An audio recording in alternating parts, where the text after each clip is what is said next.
In October 2025, a Tsinghua sophomore steps into a routine health interview and disappears without a trace, while the bustling wholesale corridors of Yiwu, once packed with buyers from every corner of the globe, now stand eerily empty under the harsh fluorescent lights.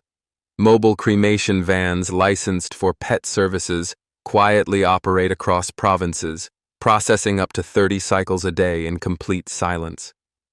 This is China Undercover, where the nation's brightest young minds vanish into shadowy programs, once thriving markets collapse overnight, and an unrelenting tax system squeezes the life out of small businesses that have sustained families for generations. Let's start inside one of China's most prestigious institutions, Tsinghua University in Beijing, on the afternoon of October 15th. Leewi, a 20-year-old sophomore majoring in computer science and a standout member of the university debate team, receives an official-looking email marked with the seal of the National Talent Development Office. The subject line reads, "Final Selection Round, National Talent Health Initiative," and the body promises a prestigious fellowship along with a generous 50,000 yuan stipend upon completion of a brief medical evaluation. Excited by the prospect, Leewi shares the news with his roommate over lunch in the campus cafeteria. "This could be the break I've been waiting for," he says, his eyes lighting up as he imagines the doors it might open. He arrives at the on-campus medical center at exactly 3:02 p.m., scans his student ID at the reception desk, and follows a nurse down a corridor toward what he believes is a standard checkup room. The elevator descends to the B2 parking level, and that is the last confirmed sighting. His phone sends one final location ping from the underground garage before going dark. By 8 p.m., his dorm bed remains untouched, his laptop still open to an unfinished assignment. The university administration releases a brief statement the following morning. The student is on approved personal leave. When his mother arrives from Henan province the next day, clutching a small suitcase and a photo of her son, security footage conveniently ends at the elevator doors. The police file is stamped "Unknown Circumstances," and the investigation appears to stall before it even begins. This is not an isolated incident, but part of a disturbing pattern that has emerged across China's top universities. A document that surfaced on overseas platforms, purportedly a slide from an internal CCP meeting titled Donor Screening Protocol, outlines selection criteria that go far beyond simple health checks. The target pool is limited exclusively to graduates and current students from the elite 985 and 211 project institutions, with detailed metrics including height ranges of 170 to 185 centimeters, facial symmetry scores, skin elasticity ratings above 8 out of 10, and an eloquence test requiring at least 90 seconds of coherent speech under observation. A mental health questionnaire screens out any family history of depression or anxiety, and the final note emphasizes priority placement for fresh, educated candidates with minimal scarring. While authorities have not commented on the document's authenticity, online discussions explode with speculation that these are not leadership development programs, but something far more sinister. Baidu search aggregates for 2024 reveal a staggering 35,359 reported missing persons between the ages of 3 and 22, averaging 97 disappearances every single day. In Wuhan alone, university police logs show 42 unexplained student absences in the first 3 quarters of 2025. And desperate parents have formed private WeChat groups to share stories of children who attended similar health evaluations and never returned home. The trail of evidence leads to the quiet operation of mobile cremation vehicles that have been spotted with increasing frequency since early 2024. One such unit was first filmed in a wasteland in Ningbo's Fenghua district in January, a white van measuring 5.3 meters in length, 2 meters wide, and 2.47 meters high, with a total weight of 3.51 tons and no visible license plate.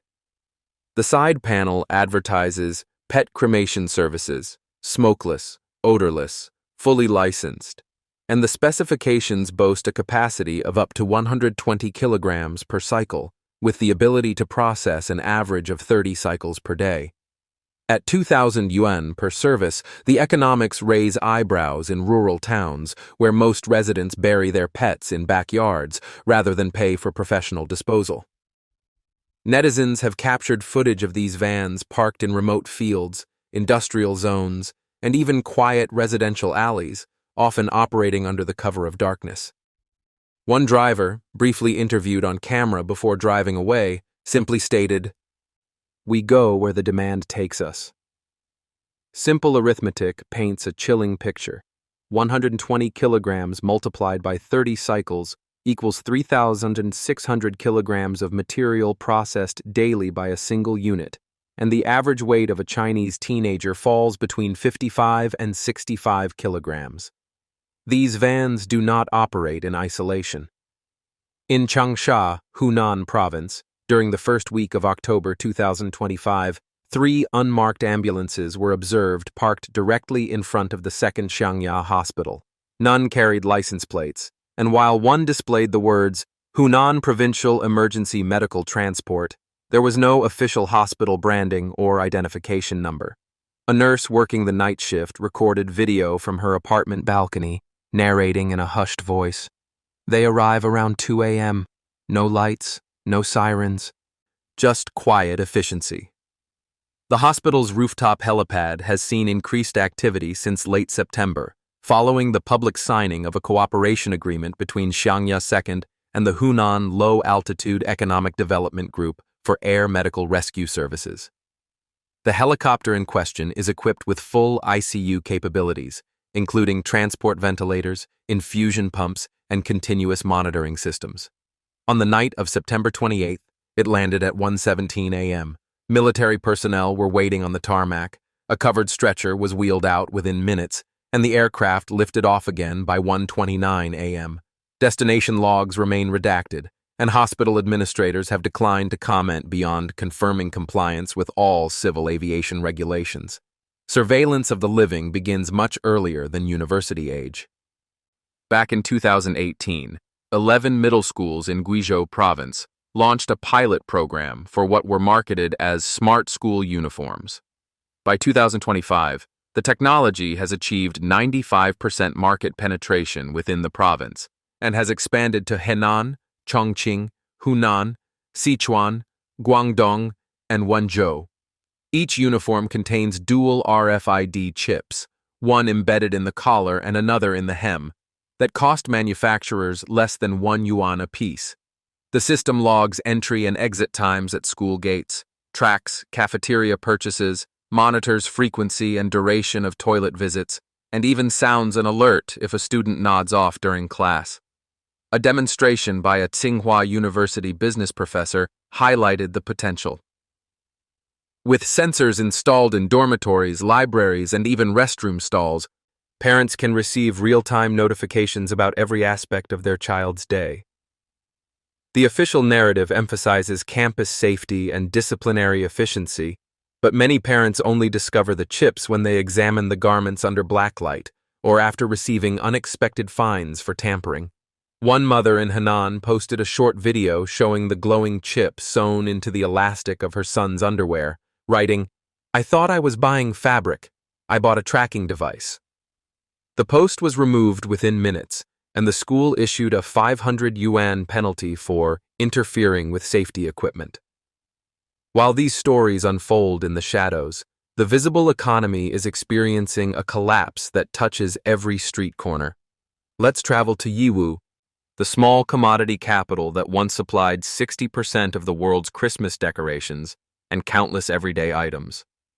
On the evening of October 28th at 5:30 p.m., historically the peak hour for international buyers, the corridors of the International Trade City's District 1 register fewer than 200 visitors per hour. A drone flight conducted by a local vlogger captures the full extent of the emptiness. Only 12 windows glow with light across the 5 massive market blocks after sunset. Wang Li, a 42-year-old stall owner who has sold toys from the same 9-square-meter booth since 2010, walks the camera through her section.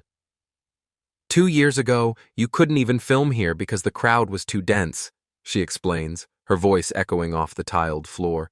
Now I can lie down in the middle of the aisle and take a nap. Her October ledger tells the story in stark numbers.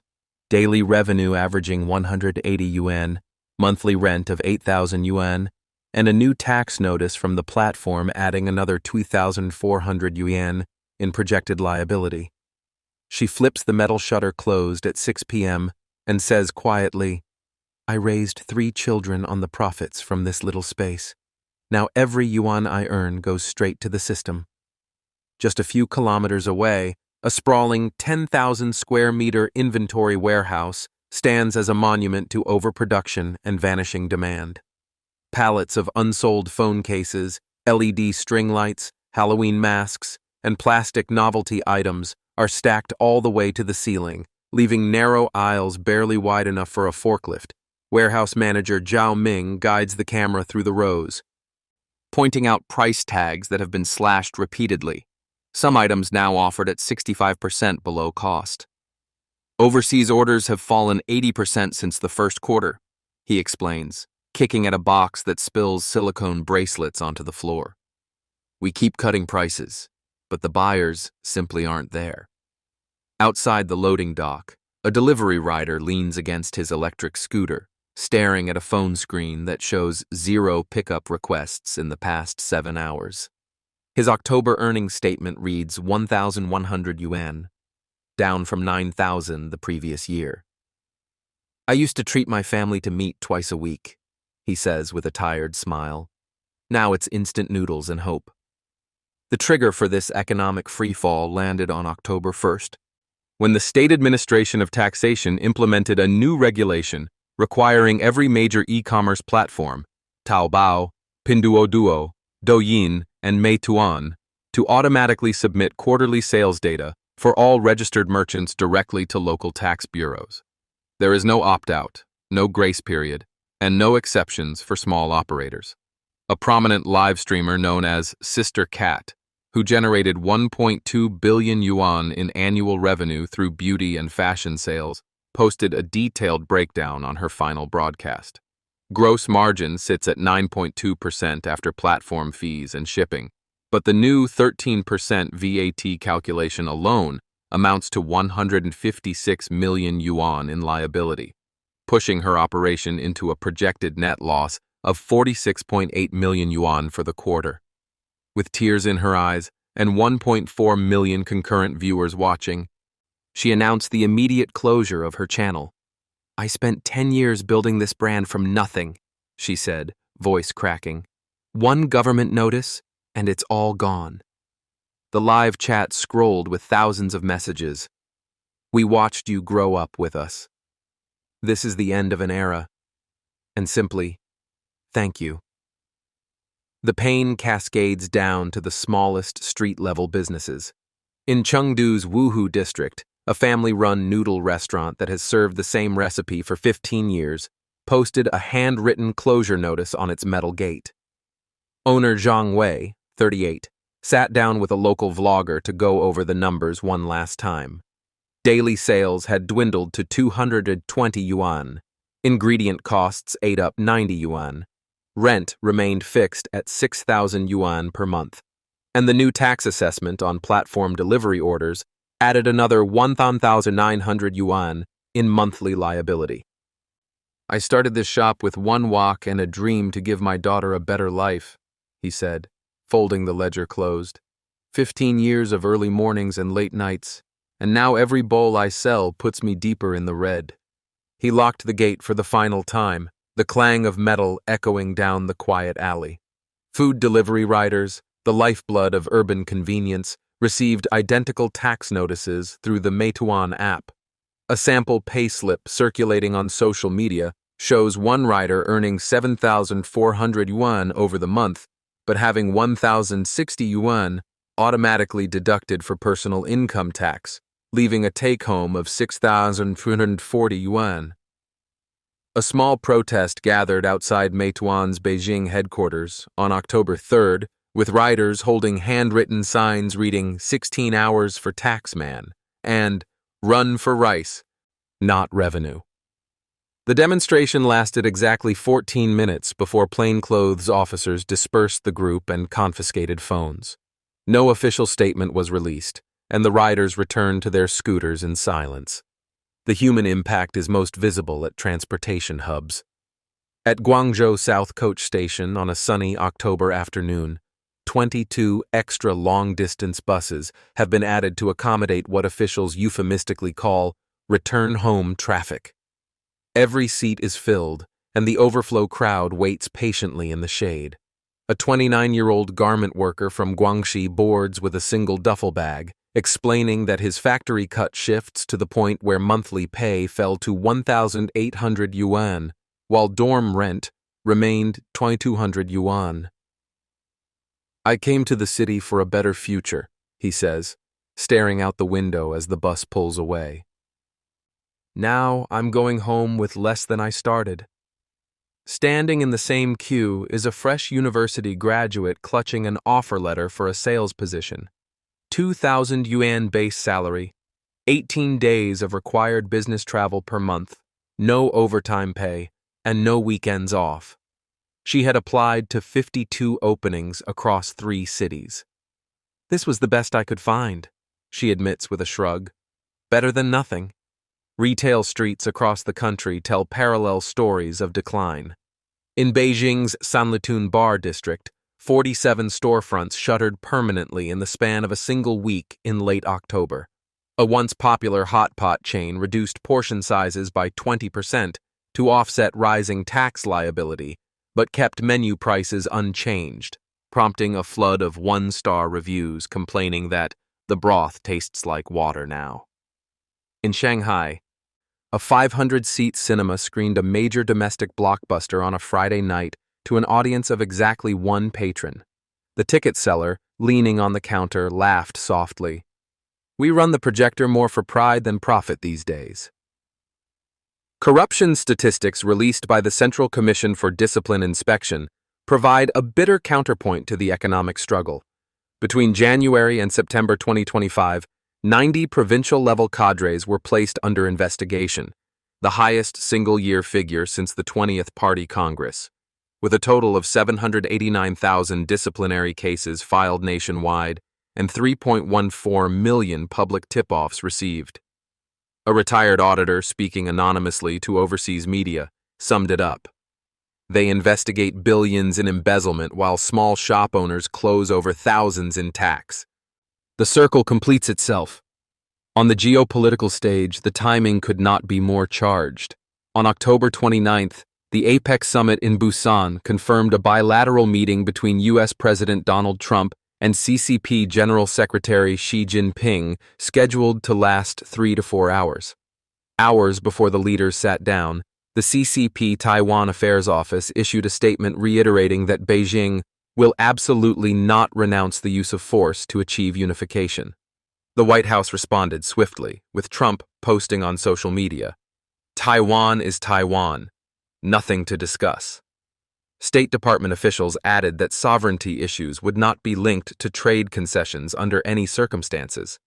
Speculation swirls that Xi may attempt to leverage China's dominance in rare earth minerals as a bargaining chip, but U.S. Secretary of State Marco Rubio has already gone on record stating that America will not trade 1 inch of democratic soil for economic favors. The broader economic indicators paint an equally sobering picture. Foxconn's massive Zhengzhou assembly plant, the world's largest iPhone production facility, posted 50,000 job openings in September, but managed to fill only 38% through recruitment drives. Birth registration data for the first quarter of 2025 shows a mere 300,000 nationwide, a staggering 96.7% drop from the previous year. Maternity wards in second-tier cities are consolidating or closing entirely, and kindergartens in a single Shandong district with a population of 120,000 shuttered 11 facilities in the past 6 months alone. This is China in 2025, where the brightest young minds walk into interviews and never walk out, where wholesale empires built over decades dissolve into empty corridors. where every sale is tracked and taxed before the profit is even realized, and where the streets that once pulsed with commerce now echo with the quiet desperation of closed shutters and departing buses. The system is not breaking. It is methodically dismantling the foundations that once supported ordinary lives. One vanished student, one shuttered stall, one cancelled order at a time. The collapse extends far beyond the coastal megacities and into the industrial heartlands that have long powered China's manufacturing miracle. In Nantong, Jiangsu province, a region renowned for its furniture and textile factories, 34 plants ceased operations completely during October 2025, with an average of 120 workers laid off per facility. One plywood mill manager posted a final payroll notice on the factory gate, explaining that relentless price wars combined with the new tax burden had erased any possibility of profitability. Workers gathered quietly outside, some holding simple cardboard signs that read, 15 years here, now a bus ticket home. The scene repeats in nearby Taizhou and Suzhou, where domestic demand has evaporated and export orders have dried up amid global caution over supply chain stability. Even the entertainment sector, once a bright spot in the economy, is feeling the chill. In Shanghai, on a Friday evening, a 500-seat cinema in the Xintiandi district screened a highly anticipated domestic action film to an audience of exactly one solitary viewer. The ticket seller, resting her elbows on the empty concession counter, laughed softly when asked about business. "We keep the projector running more for pride than for profit these days. Sometimes the staff outnumber the customers." Industry reports confirm that third-quarter domestic box office revenue fell 68% year-on-year, with many mid-tier production companies quietly dissolving partnerships and laying off entire creative teams. Luxury hospitality has been forced into undignified survival strategies. In Guangzhou, a 5-star international chain hotel set up a humble skewer stall on the sidewalk directly in front of its marble entrance, with the executive chef personally manning the grill. A hand-painted sign advertised, "Same Michelin-trained flavor, 1/10 the price," and office workers lined up during lunch hour for 15 yuan chicken skewers that would have cost 150 yuan inside the restaurant. The general manager explained the move with a weary smile. "Our ballroom has been empty for months. The grill at least covers the electricity bill." Consumer sentiment has hit rock-bottom levels that are difficult to quantify in official surveys. At a Beijing gas station on a weekday afternoon, the driver of a silver Audi A6, hardly a budget vehicle, asked the attendant if any discounts were available. Informed that prices were fixed, he replied, "Then just 50 yuan worth, please. I'll come back tomorrow for the rest." The attendant, pumping the fuel, shook his head in sympathy. Even the A6 owners are counting every 10 yuan now. Netizens shared the clip widely, with comments ranging from, "Welcome to the new normal," to, "When luxury drivers pinch pennies, you know the economy is hurting." The platform economy, once hailed as the future of retail, is undergoing a brutal restructuring. A Pinduoduo merchant who achieved 800 million yuan in annual revenue through group buying electronics posted a detailed closure plan on October 27th. After factoring in the new 13% VAT on every transaction, the projected tax liability for the fourth quarter alone reached 104 million yuan, exceeding last year's entire profit of 72 million yuan. Rather than face insolvency, the owner began liquidating inventory at 30% below cost, flooding secondary markets with discounted goods and further depressing prices for remaining operators. Cross-border platforms like Shein and Temu have reported similar pressures, with suppliers in Guangzhou receiving VAT invoices on exports that were previously exempt, erasing already razor-thin margins of 3 to 5%. Migrant workers, the backbone of urban construction and manufacturing, are voting with their feet. At Chongqing North Railway Station, 28 additional high-speed trains were scheduled throughout October to accommodate return travel to Sichuan, Guizhou, and Yunnan provinces. Every carriage departed at capacity, and ticket scalpers who once profited from holiday rushes now stood idle. A mother traveling with two young children explained that kindergarten spots in the city had vanished along with factory overtime, leaving no viable path forward. "We came for opportunity," she said, adjusting her daughter's backpack. "We're going home with lessons learned." The education sector is grappling with its own cascade of consequences. A job fair held in Shenzhen in mid-October featured 180 company booths, but attracted 14,000 fresh graduates, creating scenes of long queues and desperate negotiations. The average offer hovered around 3,200 yuan per month, with a standard 996 work schedule, 9 a.m. to 9 p.m., 6 days a week. One recruiter for a logistics firm admitted privately that starting salaries had been reduced by 15% from the previous year, yet applicant numbers continued to surge. "We could fill the positions 10 times over," he said, "but no one wants the terms." Real estate secondary markets remain frozen in a state of suspended animation. In Tianjin, a 119 square meter apartment first listed in June 2018 at 1.92 million yuan has undergone 47 price reductions over 2,658 consecutive days on the market, currently sitting at 890,000 yuan with 0 inquiries in the past month. The owner's latest message to the agent reads, "I have already removed my own head to reach this price. Still no one looks." Similar stories play out in Huizhou, where an 88 square meter unit sold new for nearly 2 million yuan in 2018 is now offered at 310,000 yuan, with the seller posting publicly, "Take the keys for free. I only want the debt to stop."